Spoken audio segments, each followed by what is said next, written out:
Splatoon 3 releases in a few days, or by the time you're watching this, it might already be out, and I want to give some tips to new players. Why should you take advice from me? I've been a huge Splatoon fan for many years, playing since the first game. I've played both games and even the demos for 2 and 3. I've completed the story modes for both games and the DLC Octo expansion, as well as beating the Inner Agent 3 fight a few times, so I think I have a pretty good amount of experience.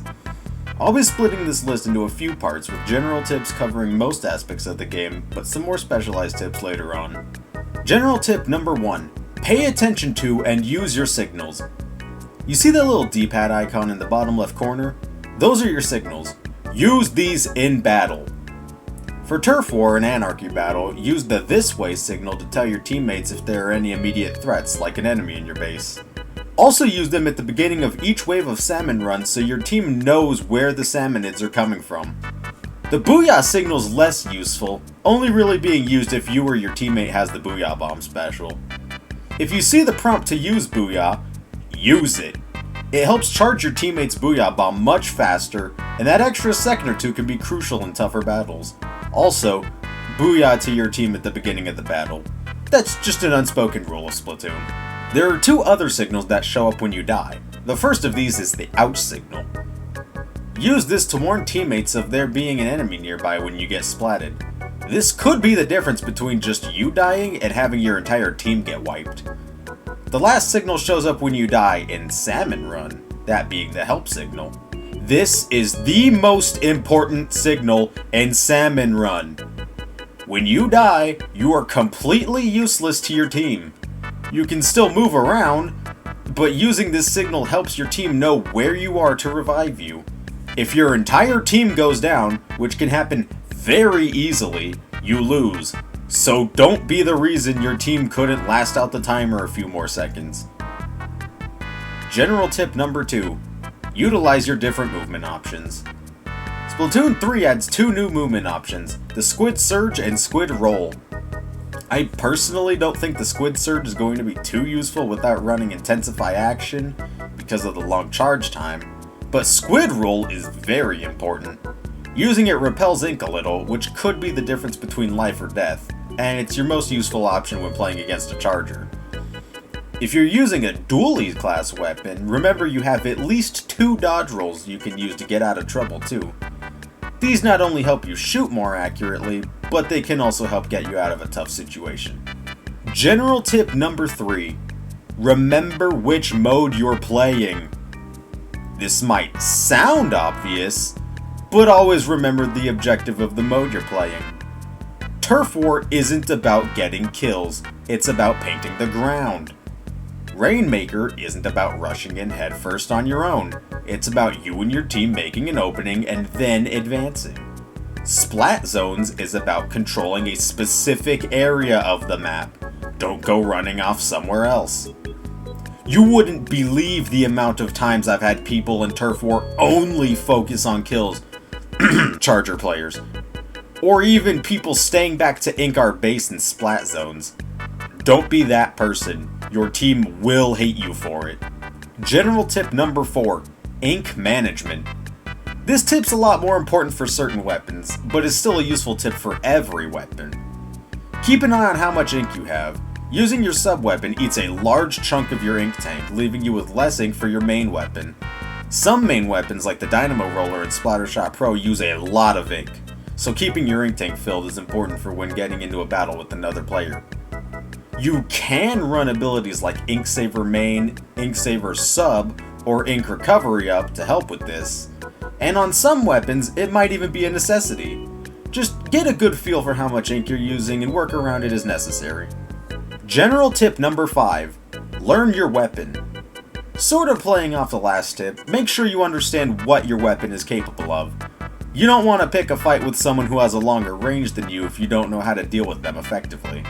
Making sure you fully understand your range, firing rate, and damage output is important for winning fights.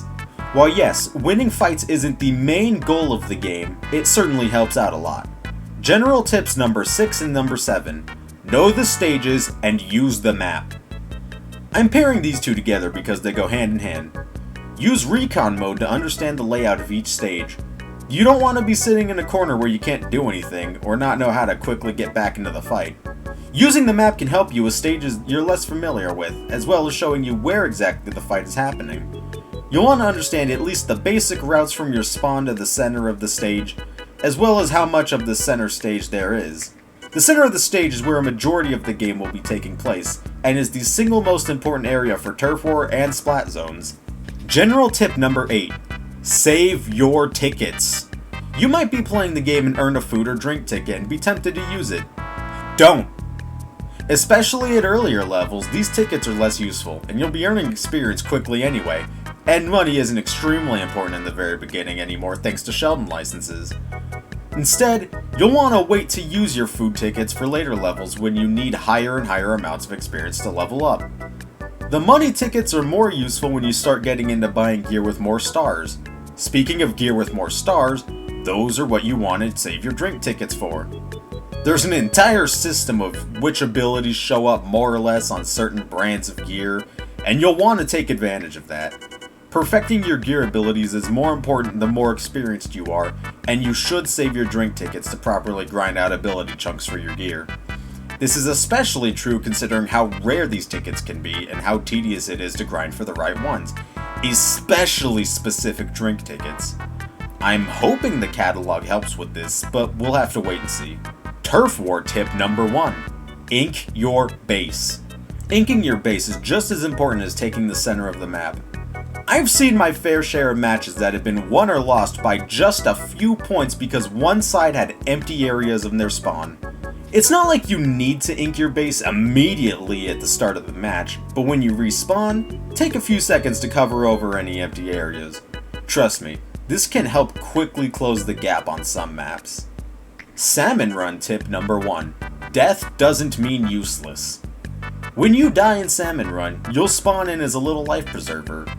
In this form, you can still pick up and carry golden eggs, and more importantly, move around. Spam the help signal when moving yourself closer to either the basket or the nearest teammate, whichever's closer. I've seen so many people just stay in place after dying when moving closer could have meant that they got revived and we would have won. You don't want to be that person. Salmon Run tip number 2. Understand how every boss works. Make sure you know how to handle every single boss in Salmon Run. I cannot even begin to tell you how many matches I've lost because teammates didn't know how to deal with a specific boss. If you really just aren't sure by looking at them how they work, read the manual. Yep, Salmon Run has a manual that tells you how every boss works. You might not like reading, but if you're just reading how to kill each boss, it's super short. Again, I've lost countless matches of Salmon Run to teammates who don't know how to deal with certain bosses. Don't be that person. Salmon Run tip number 3. Don't get overwhelmed. This is one of those easier said than done kinds of things. When playing Salmon Run, you can and will get overwhelmed at times, even multiple times in some rounds. You can deal with this though. The smallest enemies might not look like much, but their power comes in both numbers and their size. They'll come at you in waves, and their size matters. They'll come at you in waves, and their size makes them hard to hit if you don't get blessed by Mr. Grizz with a shooter or roller class weapon. The best way to deal with this is to back off a bit, take a deep breath while focusing on the smallest enemies first. Bigger enemies tend to have more health, but they're also slower, so they're not the highest priority. Taking out the small guys can very easily be the difference between moving on to the next wave or getting completely wiped. Salmon Run tip number 4. Boss management / priority. Bosses are the key to winning Salmon Run. They drop golden eggs, which are the main objective. Collecting enough fills your quota and lets you move to the next wave. Bosses can very quickly stack up and take you out if not dealt with though. Stingers and flyfish are especially annoying, since one has a stingray special that reaches the entire span of the map, and the other has tentamissiles, which will be spammed at every player mercilessly. These two bosses should more times than not take priority. Leading certain bosses back to the basket can be important too. Moz, for example, will always follow the player, so you can lead it back to the basket and get a quick and easy 3 golden eggs. Salmon Run tip number 5. Remember to throw. New to Splatoon 3's version of Salmon Run is the ability to throw golden eggs to your teammates, as well as into the basket. Use this when the timer is low and you haven't met your quota yet, or if you're about to die.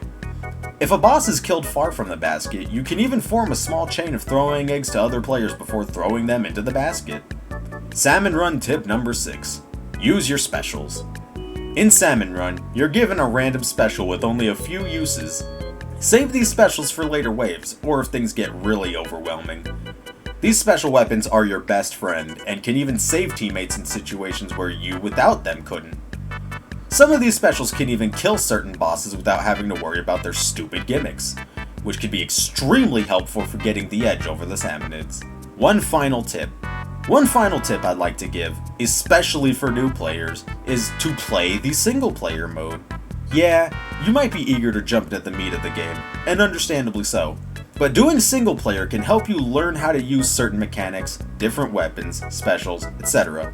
In this game more than the previous two, the single player mode is going to be a valuable tool for brand new players wanting an easy way to learn the game without making their team mad. Plus, you always get a few special rewards for doing single player, so it might even be worth doing just for those. Those are all the tips I have for now, but leave a comment if you have any more I might have missed. I'm super excited for Splatoon 3, and I'm especially looking forward to the new table turf battles.